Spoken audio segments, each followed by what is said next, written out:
Xin chào các bạn, chào mừng các bạn đến với kênh Nazi Kiếm Hiệp và Huyền Sử. Hôm nay, trong chủ đề Huyền Sử Việt Nam, tôi xin gửi đến các bạn một chủ đề vô cùng thú vị. Nhắc đến Trần Bình Trọng, người đời không khỏi khâm phục một bậc trung thần hiên ngang đã viết nên khúc Tráng Ca ở bãi Thiên Mạc năm 1285. Ông không chỉ là một danh tướng nhà Trần mà còn là ngọn đuốc sáng trong lòng hậu thế khi dám thốt lên câu nói bất hủ. Ta thà làm ma nước Nam còn hơn làm vương đất Bắc. Câu nói đã toát lên vẻ hiên ngang và hào hùng của người con đất Việt. Vậy ông là ai và đã có những chiến công nào? Hãy cùng chúng tôi tìm hiểu qua video này nhé. Xuất thân và gia đình. Xuất thân của ông càng làm câu chuyện thêm phần thú vị. Trần Bình Trọng sinh năm 1259 và mất năm 1285. Ông không phải họ Trần mà là họ Lê. Ông thuộc dòng dõi Lê Đại Hành, hoàng đế uy vũ từng lập nền móng đại cổ Việt. Sinh ra tại xã Bảo Thái, nay là xã Liêm Cần, huyện Thanh Liêm, tỉnh Hà Nam. Ông chính là minh chứng sống cho câu nói, giỏi gừng còn ở đất quê. Vậy nhưng số phận đưa đẩy ông bước vào nhà Trần qua cuộc hôn nhân với công chúa Thụy Bảo, con gái vua Trần Thái Tông. Có thể nói, hôn nhân chính trị thời ấy không chỉ củng cố triều đại mà còn bắt người anh hùng về chung một nhà với những cuộc chiến không ngừng nghỉ. Nói về công chúa Thụy Bảo, đây là nàng từng có đời chồng trước là Uy Văn Vương Trần Toại. Sau khi Trần Toại qua đời, công chúa được gả cho Trần Bình Trọng. Cặp đôi này đích thực là minh chứng rằng trái tim dù qua giông bão vẫn có thể tìm được người xứng đáng. Đặc biệt, cô con gái của họ, Chiêu Từ Hoàng hậu, sau này còn là mẹ của Trần Minh Tông vua thứ 5 của nhà Trần, hậu duệ huy hoàng, phúc đức vẹn toàn. Sử sách chẳng rõ cha mẹ ông là ai, nhưng theo một số nhà nghiên cứu, cha ông có thể là danh tướng Lê Phụ Trần. Còn mẹ là nữ đế cuối cùng của nhà Lý Chiêu Hoàng. Vậy mà bạn thấy đấy, vị tướng mang dòng máu hoàng tộc ấy không cần ánh hào quang gia thế, chỉ cần khí phách mà sống mãi trong lòng người Việt. Nói đến Lê Phụ Trần, người đời không chỉ nhớ đến một danh tướng tài ba, mà còn là hình mẫu của lòng trung dũng kiên trung, đến nỗi có thể được ví như lá chắn sống của Trần Thái Tông. Đời ông là một chuỗi những câu chuyện vừa hào hùng, vừa mang đậm sắc thái bảo vật quốc gia của Đại Việt. Theo Phó Giáo sư Trần Bá Trí, ông thuộc dòng dõi của Hoàng đế Lê Đại Hành, qua Lê Khâm, một công thần đầu thời Trần, được phong thượng vị hầu nhờ công dẹp loạn sứ quân Nguyễn Nộn. Có thể nói, Lê Phụ Trần sinh ra không phải ngậm thìa bạc, mà là nguyên cả, bộ chén ngọc quý giá. Năm 1257, quân Mông Cổ, cầm đầu bởi Cốt Đãi Ngột Lang, mà người Việt gọi thân mật hơn là Ngột Lương Hợp Thai, từ Vân Nam hùng hổ tràn xuống Đại Việt, bắt đầu cuộc xâm lược Đại Việt lần thứ nhất. Tình thế nước sôi lửa bỏng, Trần Thái Tông thân hành ra trận. Lúc ấy, trong hàng tả hữu, chỉ thấy mỗi Lê Phụ Trần cưỡi ngựa xông pha trận mặt lạnh như tiền, chẳng khác gì một tướng quân trong thơ ca. Có lần, quân địch bắn như mưa, ông lấy cả ván thuyền che chắn cho vua, trông như một vệ sĩ chuyên nghiệp thời bấy giờ. Khi đánh xong trận thì nhìn lại, tấm ván gỗ chi chít tên không còn chỗ trống.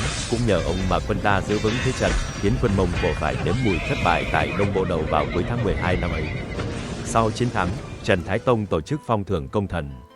Lê Phụ Trần được ban tước Bảo Văn Hầu và cưới Chiêu Thánh Công Chúa, tức nữ hoàng Lý Chiêu Hoàng một thời. Hôn nhân này không chỉ là món quà cá nhân mà còn là một mũi tên trúng hai đích, vừa củng cố lòng trung thành, vừa khéo léo kết nối các dòng họ lớn trong nước. Còn về Lý Chiêu Hoàng, có lẽ bà là người phụ nữ mang nhiều danh hiệu nhất trong lịch sử đất Việt và cũng là người có số phận chân chuyên nhất, từ hoàng đế cuối cùng của thời Lý cho đến hoàng hậu đời Trần, rồi cuối cùng là mẹ của Bảo Nghĩa Vương Trần Bình Trọng.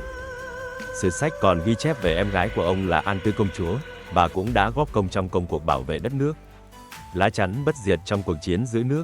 Tháng Giêng năm 1285, đất nước Đại Việt một lần nữa đối mặt với cơn sóng dữ. 50 vạn quân Nguyên Mông do Trấn Nam Vương Thoát Hoan con trai của Hốt Tất Liệt, hoàng đế Đại Nguyên chỉ huy, chia làm hai cánh xông xuống như mãnh thú trực xé toang biên cương, bắt đầu cuộc xâm lược lần thứ hai. Quân Nguyên Mông là đội quân thiện chiến bậc nhất thiên hạ, như con hổ đói lao vào trận địa, nhanh chóng chiếm thế áp đảo trước các phòng tuyến của Đại Việt. Trước thế giặc như thác lũ, Hưng Đạo Đại Vương Trần Quốc Tuấn, tổng tư lệnh của cuộc kháng chiến, với tầm nhìn của bậc kỳ tài binh pháp, quyết định tạm lui binh. Ông đưa quân về Vạn Kiếp, rồi tiếp tục rút về Thăng Long để tổ chức lại thế trận. Thế nhưng, Thăng Long cũng không cầm cự nổi trước bước tiến như vũ bão của giặc. Trong lúc thế nước ngàn cân treo sợi tóc, Hưng Đạo Vương cùng lưỡng cung Trần Thánh Tông và Trần Nhân Tông quyết định lui về Thiên Trường, tìm kế bền vững lâu dài. Nhưng muốn vậy thì phải có người lãnh trách nhiệm cầm chân quân giặc để chủ lực quân ta có đủ thời gian rút lui chiến lược. Lúc này Trần Bình Trọng, vị tướng trẻ mang lòng trung nghĩa sáng như sao bắt đầu đã đứng ra lãnh ấn. Ông được giao giữ vùng Đà Mạc Thiên Mạc, nơi hiểm yếu nhất, để cầm chân quân Nguyên. Đây là nhiệm vụ sống còn, chặn đứng cánh quân truy đuổi của giặc, bảo đảm an toàn tuyệt đối cho hai vua Trần và bộ chỉ huy kháng chiến. Thoát Hoan hiểu rõ tầm quan trọng của nhiệm vụ này, đích thân điều 2 đạo quân tinh nhuệ cả thủy lẫn bộ, do các danh tướng Khoan Triệt, Lý Hằng và Ô Mã Nhi chỉ huy.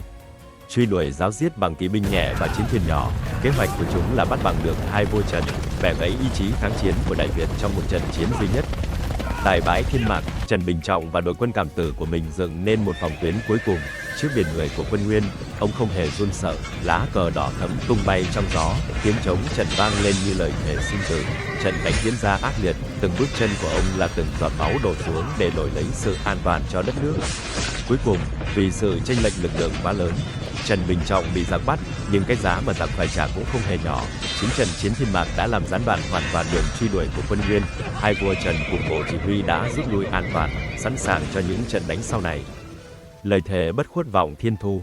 Sau khi Trần Bình Trọng bị bắt tại bãi Thiên Mạc, quân Nguyên tưởng rằng có thể dùng mưu hèn kế bẩn để khuất phục người anh hùng. Những lời dụ dỗ, đe dọa, thậm chí cả vinh hoa quyền lực mà chúng vẽ ra chỉ là gió thoảng bên tai ông. Trong mắt vị tướng trẻ ấy, không gì quý hơn lòng trung nghĩa và khí tiết của một người con nước Việt. Khi quân Nguyên ngạo mạn hỏi rằng liệu ông có muốn làm vương đất Bắc hay không, Trần Bình Trọng không chút nao núng, khẳng khái đáp lời, như tiếng sấm giữa trời đông. Ta thà là quỷ nước Nam, chứ không thèm làm vương đất Bắc, ta đã bị bắt thì chỉ có chết mà thôi, can gì mà phải hỏi lôi thôi. Câu nói ấy không chỉ là lời từ chối, mà còn là một bản tuyên ngôn, khẳng định tinh thần bất diệt của dân tộc Đại Việt, một dân tộc thà chết đứng chứ không sống quỳ. Trần Bình Trọng đã chọn cái chết như một cách sống, một cách bảo toàn danh dự, để khí phách ấy truyền mãi cho hậu thế. Ngày 21 tháng Giêng năm Ất Dậu, 26 tháng 2 năm 1285, quân Nguyên buộc phải kết liễu Trần Bình Trọng, một con người mà dù chết, họ cũng không thể khuất phục. Đại Việt mất đi một anh hùng, nhưng tinh thần của ông còn mãi với núi sông. Năm ấy, ông mới tròn 26 tuổi, độ tuổi mà nhiều người chỉ mới bắt đầu hành trình của đời mình. Nhưng ông đã kịp khắc tên vào trang sử vàng của đất nước.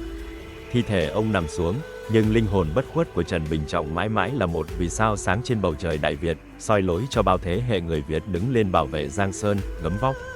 Ta thà làm quỷ nước Nam, câu nói ấy mãi mãi vang vọng giữa dòng thời gian, như lời thề khắc sâu trong lòng dân tộc.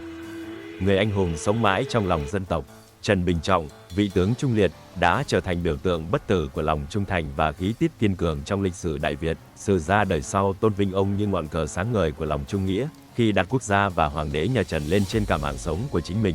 Sự hy sinh của ông tại bãi Thiên Mạc không chỉ bảo vệ vận mệnh của đất nước mà còn để lại một di sản tinh thần trường tồn, khiến ông được truy phong làm Bảo Nghĩa Vương, vị vương gìn giữ nghĩa lớn của non sông.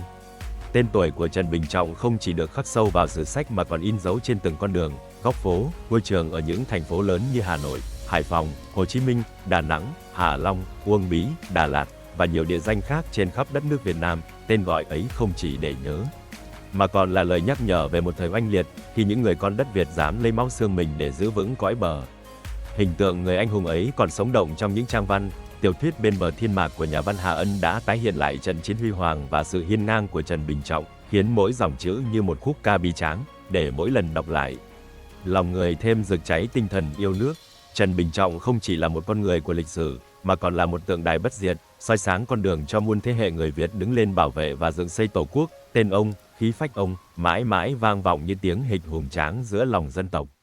Hãy để câu chuyện về Trần Bình Trọng không chỉ nằm trong ký ức lịch sử, mà còn là lời nhắc nhở về lòng yêu nước, ý chí kiên cường, những điều đã và sẽ mãi mãi là sức mạnh của dân tộc Việt Nam.